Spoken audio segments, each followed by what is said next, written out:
Hi everybody, Mrs. Murray here. I hear that you're in the business of listening to stories, so I thought I'd bring one along and see how we get on with it. It's a bit of a blustery day out here and it's been raining on and off, so great time to listen to a story.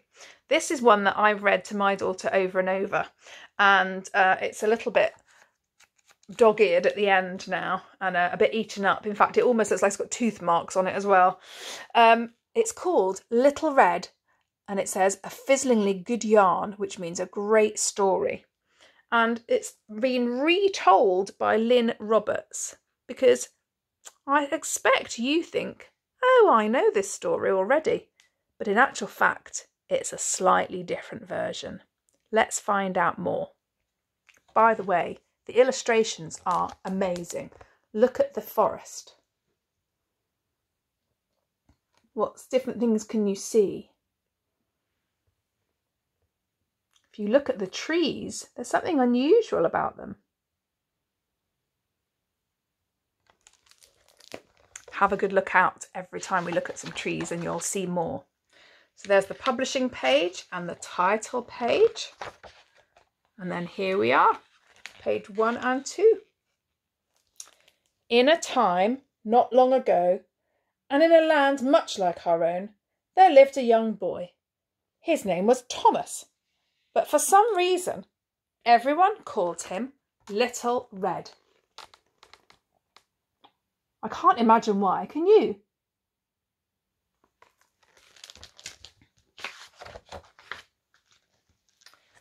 Little Red's parents owned a cosy inn, and people came from far and wide for a glass of their famous sweet ginger beer. Little Red loved to meet the travellers and hear their tales of dangerous encounters with dashing highwaymen and fearsome wolves. Oh, do you think this must be what the ginger beer is in? Here, look. Crikey, they're getting through lots of it, aren't they?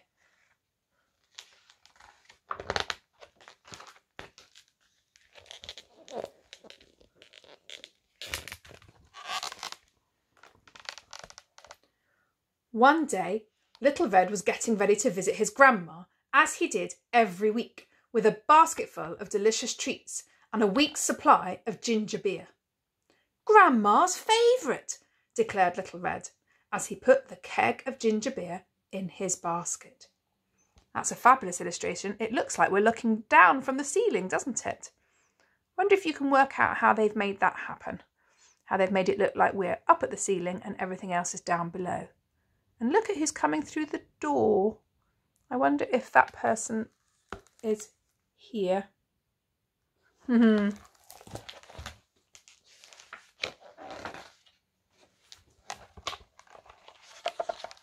Little Red, look, getting ready to go to his grandma's. There's that pussycat again. Oh, look at the name of the inn. Ye Olde Belch. If you're not sure what a belch is, you might find out later. Little Red put on his much-loved red coat, picked up his basket and set off for Grandma's. As always, his mother warned him, "Don't you wander off the path, not for any reason." For everyone knew that a ferocious and hungry wolf prowled within the forest, and straying from the path would almost certainly mean being eaten. I'd stick to the path in that case. But we've heard this story before, haven't we?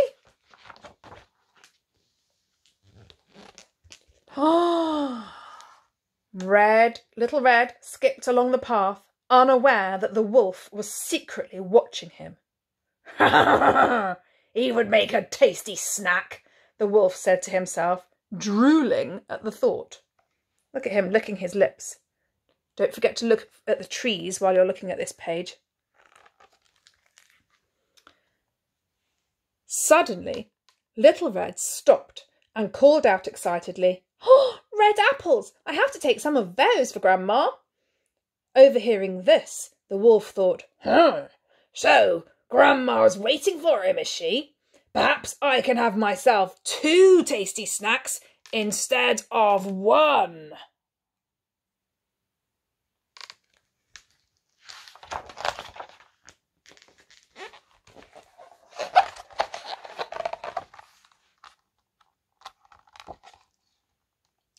Meanwhile, Little Red was trying to reach the apples. There was a large prickly bush in his way, so to keep his coat from being torn, he took it off and placed it on a nearby rock. This gave the wolf an idea.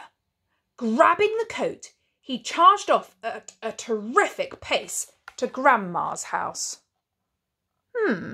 What on earth is he going to do with a red coat? Reaching Grandma's front door, the wolf stopped to squeeze himself into the Little Red's coat, and then he knocked on the door. Grandma, who was very, very short-sighted, opened the door, saw the red jacket and said, "Oh, come on in, Little Red. Why don't we have some ginger beer and a big slice of cake?" It's definitely not Little Red, is it? But you can see how short-sighted she is, although maybe she needs new glasses.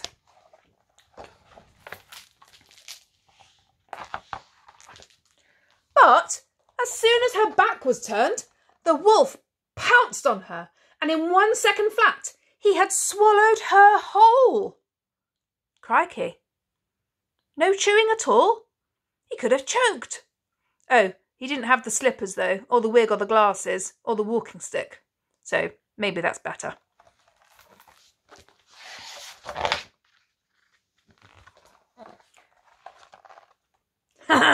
Now I'll disguise myself as Grandmama and eat the boy for dessert.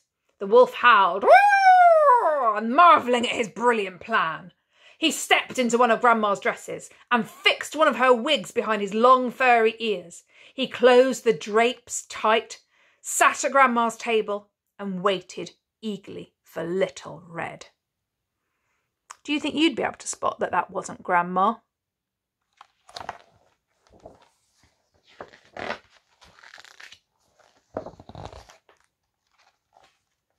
There's Little Red, look.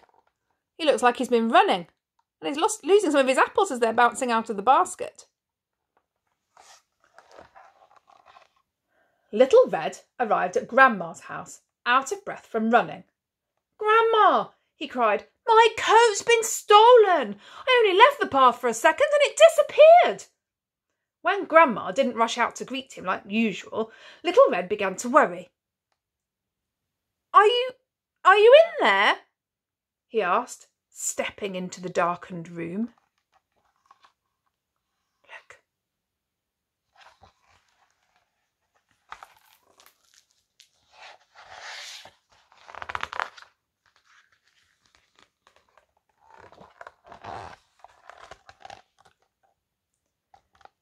"Grandma," he said, "you look different. Are you feeling unwell?"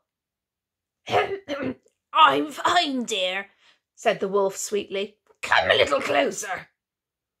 "Grandma, what big eyes you've got today," said Little Red, sitting down at the table. "All the better to see you with, my dear," crooned the wolf. "But what big ears you've got, Grandma." "All the better to hear you with, my sweet," replied the wolf with a big toothy grin. "And Grandma, what enormous teeth you have!" Little Red exclaimed.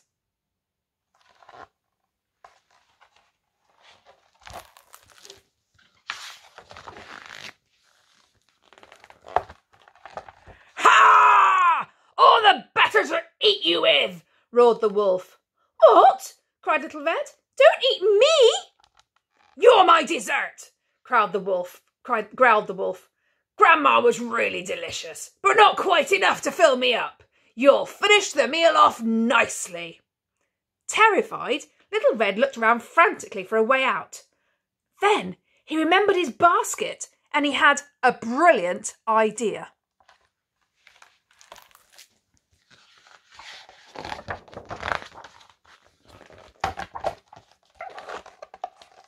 Wait! "I have something much tastier than me," shouted Little Red, and he grabbed the keg of ginger beer from his basket. "Tastier than you?" thundered the wolf.